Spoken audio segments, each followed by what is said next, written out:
شاہ صاحب میرا سوال یہ ہے، خیر کے رستے پہ چلنے والے، اللہ کی راہ پہ چلنے والے، دوسروں کے لیے آسانیاں پیدا کرنے والے، وہ دراصل کچھ دے رہے ہوتے ہیں، بے شک امید کے چند جملے ہی ہوں، دعا ہو، خیر ہو، بیسٹ وشز ہوں، اور یہ دینے کے کام میں دراصل تو یہ وہ اپنی انرجی ہے، وہ فزیکل ہے، مینٹل ہے، اسپرچول ہے، ایموشنل انرجی ہے، جو کاٹ کے توڑ کے کسی اور کو دے رہے ہوتے ہیں۔ انسان بڑا کمزور ہے، کبھی کبھی اس کی اپنی انرجی بھی ختم ہو جاتی ہے، وہ خود تھکا ٹوٹا ہوتا ہے، ہارا ہوتا ہے۔ وہ سب لوگ بشمول آپ کے سر جو ایک عرصہ سے خدمت کر رہے ہیں، دعا کرنا، کسی جگہ پہ 30-40 سال بیٹھنا، دوسروں کے لیے آسانی کرنا ایک مشکل کام ہے۔ اپنے دکھ، اپنی پریشانیاں، اپنے سارے چیلنجز کو کور کر کے کسی کو بتائے بغیر اس رستے پہ چلنا یہ کتنا مشکل ہے، اور اس رستے کے چیلنجز کیا ہے۔ یہ ایک ایسا شاہ صاحب مضمون تھا، میں چاہ رہا تھا آج اسی کے گرد ساری بات چیت ہماری چلے، اور یہ ایک ایسا مضمون بھی ہے جو بڑے لوگ ایسے ہیں اس وقت، کیونکہ زمانے کے حوادث اور چیلنج بہت زیادہ ہیں، ان کے دکھ، ان کی تکلیفیں، خیر کے رستے پہ چلنے کے باوجود بندہ یہ گمان اور یہ خیال رکھتا ہے کہ اللہ میرے لیے تو بڑی آسانیاں کرے گا کیونکہ میں بھی خیر کر رہا ہوں، اور بعض اوقات ایسا نہیں بھی ہوتا۔ کیا حکمت ہوتی ہے کہ آپ دوسروں کو عزتیں بھی دے رہے ہیں، محبتیں بھی دے رہے ہیں، اس کے باوجود آپ کو تنقید کا بھی سامنا ہے، حسد کا بھی سامنا ہے، بغض کا بھی سامنا ہے، اور تکلیفوں کا بھی سامنا ہے۔ ایک بات تو ہم سبھی جانتے ہیں کہ جب بھی کوئی انسان خیر کے راستے پہ چلنا چاہتا ہے، بہتری کے راستے پہ چلنا چاہتا ہے، تو شیطان اس کے آڑے آتا ہے، اور شیطان 100 طرح سے اس پہ رکاوٹیں کھڑی کرتا ہے، بہکاتا ہے، ڈسکریج کرتا ہے۔ اسی لیے جو لوگ نیک کام کرتے ہیں، اب اس کو یوں سمجھ لیجئے کہ 1400 سال پہلے جناب حضرت علی کرم اللہ وجہہ نے فرمایا تھا کہ جس سے نیکی کرو اس سے ڈسے جانے کی توقع رکھو۔ پھر مولانا روم نے بھی آج سے 850 سال پہلے یہی کہا کہ جس سے نیکی کرو اس کے شر سے بچو۔ اس کا مطلب یہ ہے کہ نیکی کی راہ ہمیشہ سے ایسی رہی ہے کہ جب آپ خیر کے راستے پہ چلیں گے تو آپ کو ڈسکریج ہی کیا جائے گا۔ اس کو ہم ایک اور رنگ میں بھی لے سکتے ہیں اپنی تسلی کے لیے، کہ ایک ٹیسٹ ہے کہ آپ کا اخلاص کتنا ہے، کہ آپ پر جب تنقید آتی ہے، باتیں بنائی جاتی ہیں، آپ سے لوگ حسد کرنے لگتے ہیں، جگہ جگہ برا بھلا آپ کو کہا جاتا ہے، تو آپ کتنے ثابت قدم رہتے ہیں نیکی کے راستے پہ۔ تو اگر آپ ثابت قدم رہتے ہیں اور اسی راستے پہ چلتے رہتے ہیں تو اللہ تعالیٰ سے انعامات کی بارش آپ پہ ہوتی ہے۔ ہمارے یہاں نیک لوگوں کو اولیاء کرام کے نام سے بھی جانا جاتا ہے، اور بڑے اوتھینٹک اولیاء کرام ہمارے یہاں ہیں، جیسے حضرت جنید بغدادی رحمۃ اللہ علیہ، داتا صاحب ہیں، حضرت بھائی عزیز بستامی رحمۃ اللہ علیہ، خواجہ غریب نواز صاحب، سو آن سو فورتھ۔ ان کے بارے میں ایک بات کہی جاتی ہے کہ جو اس طرح کے لوگ ہیں، 1/3 لوگ ان کی فیور میں ہوتے ہیں اور 2/3 لوگ ان کی مخالفت کر رہے ہوتے ہیں۔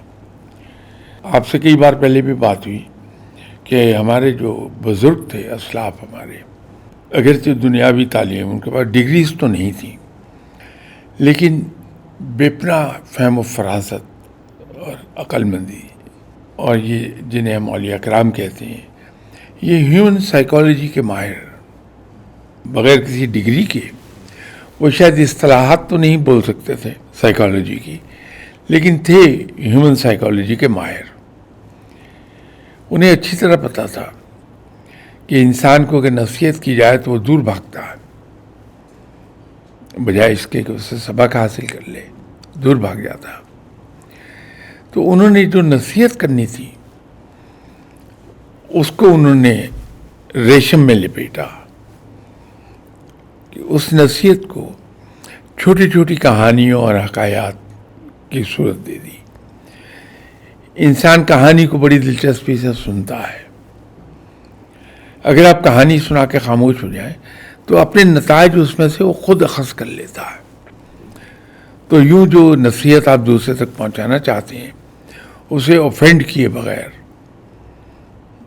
آپ وہ نصیحت جو ہے وہ اس تک پہنچا دیتے ہیں, اور مزے کی بات یہ اسے قبول بھی کر لیتا ہے. تو اسی طرح کی ایک روایت ہے کہ جناب حضرت پیران پیر غوث اعظم دستگیر صاحب شیخ عبد القادر جیلانی رحمۃ اللہ علیہ درس دیتے تھے, اور درس بہت مشہور تھا, بڑی دور دور سے لوگ آتے تھے. ایک بار ایک شخص محفل سے اٹھ کے جانے لگا تو شیخ عبد القادر جیلانی رحمۃ اللہ علیہ صاحب نے اسے روکا اور اس سے کہا کہ میں دیکھ رہا ہوں کہ پہلے بھی کئی بار آپ آئے اور بغیر کچھ کہے, بغیر کچھ بات کیے آپ چلے جاتے رہے ہیں, تو آج آپ محفل ادھوری چھوڑ کے جا رہے ہیں, تو کیا ہوا؟ اس نے کہا نہیں ہوا تو کچھ نہیں, میں تو یہ سن کے آیا تھا کہ آپ بہت بڑے ولی اللہ ہیں, لیکن میں نے تو آپ کے یہاں کوئی کرامت نہیں دیکھی. تو شیخ عبد القادر جیلانی رحمۃ اللہ علیہ صاحب نے فرمایا کہ اللہ تعالیٰ معاف فرمائے, کیا تم نے یہاں کوئی خلاف سنت کام دیکھ لیا؟ یعنی کام تو نہیں ایسا دیکھا, لیکن یہاں تو آپ کے ماننے والے ہیں, آپ کے مخالفین نہیں ہیں. تو میں نے اپنے بزرگوں سے سنا تھا کہ آپ جیسے لوگوں کے مخالفین کی تعداد بہت ہوتی ہے. تو آپ نے مسکرا کے کہا کہ نہیں تم ایسا کرو, دجلہ کے پار چلے جاؤ.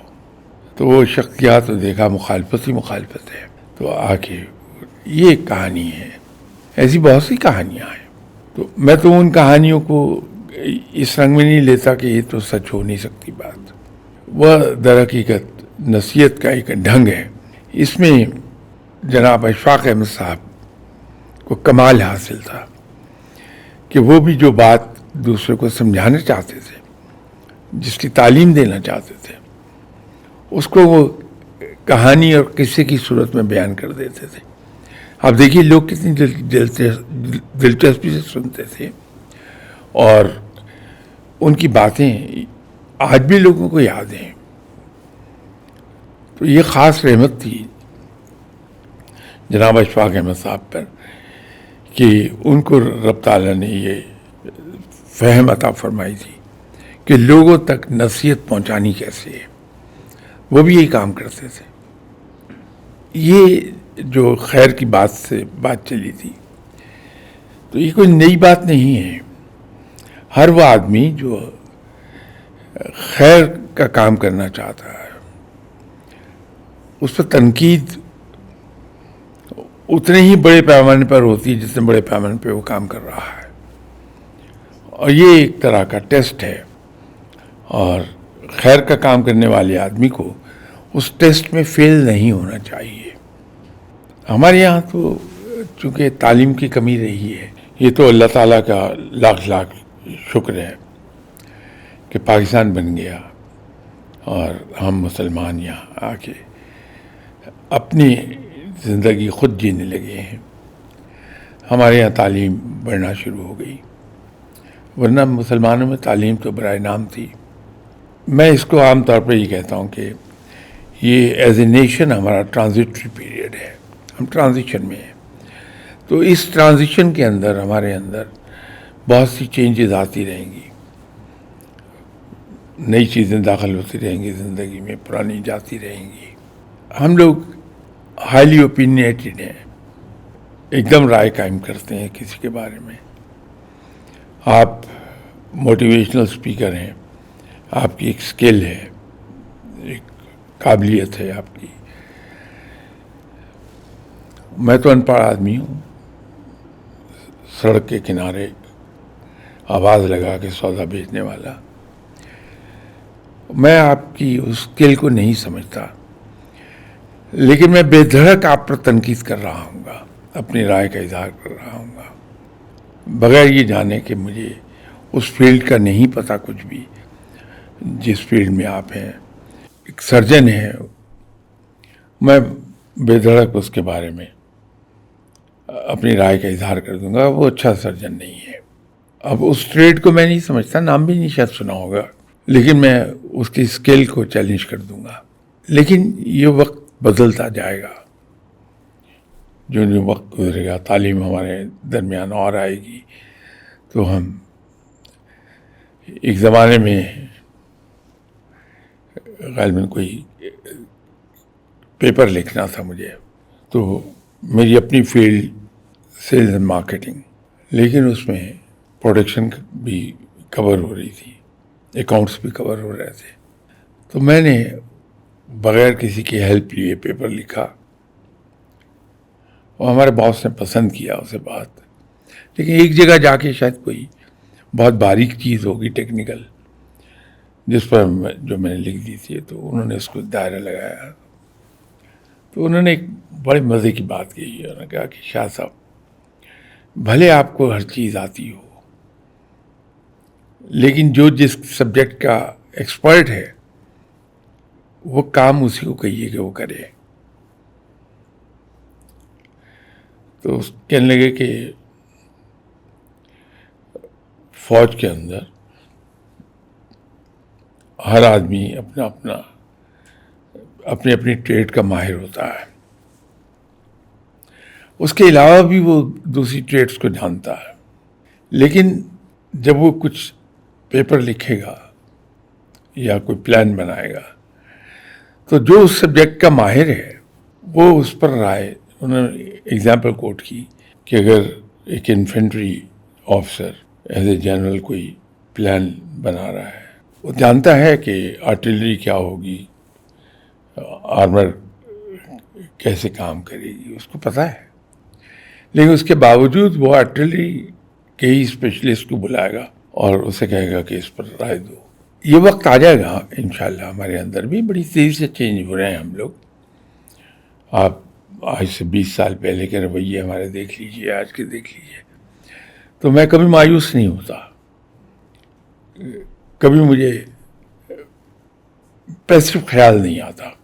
چینج ہو رہے ہیں ہم وقت کے ساتھ ساتھ. جو ہمارا ایکسپوجر بڑھتا جائے گا، تعلیم عام ہوتی جائے گی، ہمارے اندر تبدیلیاں آتی جائیں گی انشاءاللہ.